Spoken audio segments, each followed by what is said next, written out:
After getting the verbal equivalent of a Vasily bitch slap from Moist Critical, Sneako is kind of backed off his one-man tirade of unadulterated horseshit.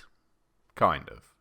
He and Charlie partially buried the hatchet after a little chat, where Sneako defended his position on things like cuties and how gaming is the worst thing anyone can do with their time outside of recreational crocodile use. He even tried to go on the offensive, where he had all the power, weight and ferocity of a Maltese poodle puppy. But I'm not here to give you a play-by-play of some YouTube drama that perfectly highlights just how much brain rot the Tates can cause. No, I'm here to give a bit more of an educated overview of some of the things that Sneako takes a hardline stance on. Cuties, video gaming, and how we should bring back bullying and make it better than ever. Okay, so starting with Cuties. Now, if you haven't heard of Cuties, it's a Netflix film, Netflix original, and this is basically the IMDb description of it. Amy, an 11-year-old girl, joins a group of dancers named the Cuties at school, and rapidly grows aware of her burgeoning femininity, upsetting her mother and her values in the process. Now, in the general sort of like description of that, it's not the sort of most immediately offensive film. What is problematic about the film is the fact that it uses actual child actors and highly sexualizes them by making them sort of do these, I suppose, like provocative dancing. The sort of stuff that you'd see adults do on TikTok, they've essentially made actual 11-year-old girls do for this film. Sneako overall says that the message of the film outweighs the use of child actors in it, and sexualizing said child actors.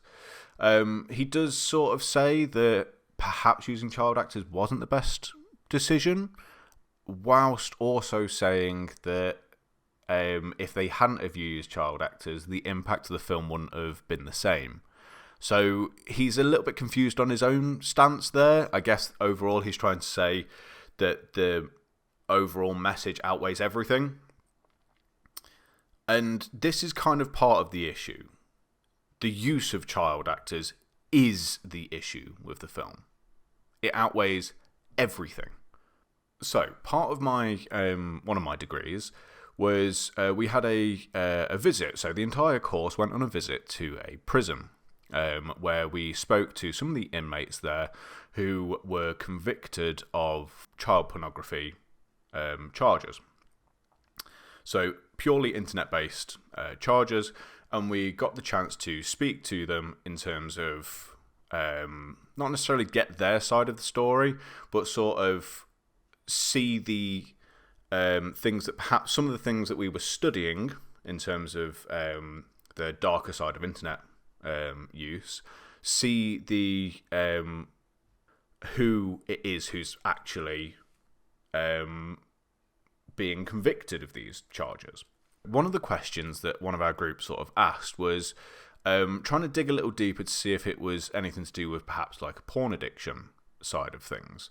And they asked, how do they sort of feel about not being able to access these things anymore. And one of the inmates said he doesn't need it anymore, he just turns on CBeebies, which for international audiences or anyone who watches this video might not know, is basically the child's programme for the BBC, where they might occasionally have actual children on to sort of like play games, demonstrate, talk about art that they've done, whatever. Usual sort of kids programmes, kids TV stuff. So when a film like Cuties is created and Sneako says, oh no, actual predators aren't going to use this. No, this is kind of like giving them the holy grail mixed with a pedo parachute, in the fact that it is basically borderline child pornography that is legal. It's on Netflix, So rather than potentially getting convicted for some of their stuff, they're actually able to watch this and it's perfectly fine. They're untouchable in that sense. Now, I don't think anyone will watch Cuties and potentially go down the more sort of extreme routes. Like, it's not going to cause anyone to become a paedophile. I think that's ridiculous to even sort of think of that, because the majority, if not everyone who watches it who isn't, will see it and kind of be very repulsed by it. Bit of a heavy topic, so I'm going to kind of leave it there. I think I've mostly said what I've been wanted to say about that. Generally, Cutie's bad. Sneako's opinion of it, very bad and very misinformed, in that he's trying to defend it. And it is trying to defend the indefensible, but anyway. So, moving on to Sneako's opinion of gaming. Now, he generally thinks that gaming is bad for people, particularly bad for men who are perhaps lonely, in the fact that it's kind of a waste of time. He generally applies this to everything, so watching sports and any sort of form of entertainment that isn't making you money or progressing your life, I suppose. And yes, obviously, video games can be bad. Addiction, you've got other mental and physical health issues, and they can be used to exploit people, as evidenced quite recently by CryptoZoo and Paradox Metaverse. Video games can cause harm. A lot of those cases, though, are to do when people are playing it too much. They're playing games too much, which can be applied to anything. By the very definition of too much, it means it's bad. The main sort of takeaway, though, is that these issues are going to be, in the general sort of gaming population, they're going to be very infrequent and entirely preventable in some cases with the right precautions put in place. And there's so many benefits of gaming. Community. Entire communities have been made around video games. People have met each other online through video games, whether it be friends or relationships. You've got things like just it being used for entertainment purposes, similar to how people would watch a football game or NFL or anything like that, or TV or films. Are they wastes of time, really, if people are using it for entertainment? Then you've got things like people using it for escapism, which, yes, too much escapism, again going back to the too much, is bad. But some people need escapism simply because they aren't living the lavish lifestyle of being vetted millionaires and being able to just travel around the world and do what they like. And Sneako tries to peddle this sort of thing of like, if you aren't doing something to become basically a millionaire, then you're doing something wrong. Not everyone can do that. Not everyone wants that. Moving on to Sneako and bullying. Now, he said bring back bullying and, make bullying great again. Bullying's still around. It's rife. And it's more problematic than ever with the rise of stuff like cyberbullying. Lifelong mental health issues come from bullying on both sides. People who are bullied and the people who bully. So this is a report from the CDC, and these are just some of the things that the overarching things that have been found for bullying to cause, and this is kind of read directly from it. Youth who frequently bully others and youth who report being frequently bullied are at increased risk for suicide-related behaviour. Youth who report bullying others and being bullied themselves have the highest risk for suicide-related behaviour of any group that report involvement in bullying. Yes, bring back bullying, of course, because that's one thing that, will make those kids stronger. Suicide. And I think this sort of suggestion of bringing back bullying is kind of typical of someone from Sneako, who is a bully.